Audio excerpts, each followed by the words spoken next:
Hi mga preni! Gusto mo bang kumain ng alaking kasama ng pamilya mo sa mga restaurant o fast food pero kapos sa budget? Tara, solusyonan natin yan.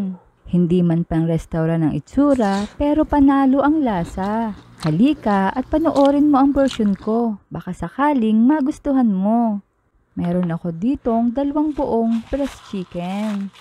Tanggalin ang balat, tapos kuhanin lang natin ang pinakalaman nito. 2 piraso lang ito mga preni, pero wag kang mag-alala, papadamihin natin ito para kasya sa buong pamilya. Hayan, at nakagawa tayo ng 8 piraso. Dumami, di ba? Ilagay natin sa mixing bowl. Lagyan ng seasoning powder, salt and pepper ayon sa iyong panlasa.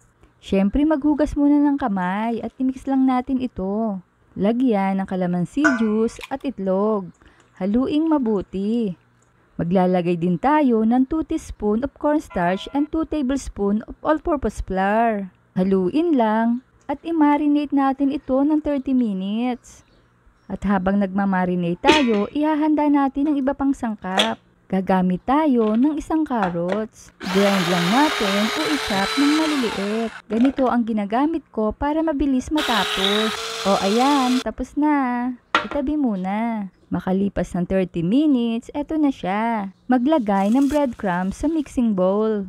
Then i-coat natin ang chicken. I-coat lang mabuti hanggang sa matapos lahat. At iprito na natin. Dito, hindi kailangan lubog sa mantika. Tansyahin mo na lang kung gaano kanipis ang karne ang nababagay sa dami ng mantika.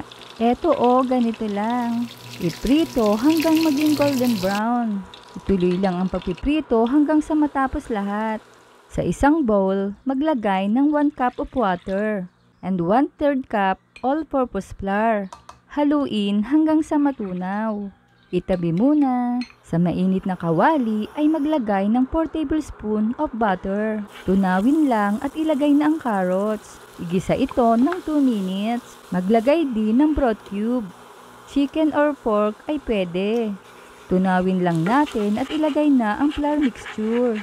Tuloy-tuloy lang ang paghahalo para di ito mamuo. Then lagyan natin ito ng 180 ml all-purpose cream. O pwede naman lahat ng nasa pakete ay ilagay mo kung gusto mo. Tapos mag-add ng 3/4 cup hot water. Season with salt and pepper. Mix lang nating mabuti hanggang sa lumapot. At eto okay na. Maaari nang itopping sa fried chicken. Lagyan ito ng parsley kung available.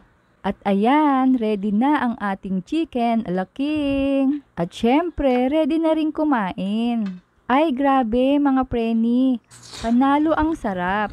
Uulit-ulitin mo. Kaya naman kung hindi ka pa nakapollow sa aking page, ipollow mo na ako. Para naman updated ka sa mga recipes ko. Huwag kalimutan, cook with love. Thanks for watching. Bye-bye!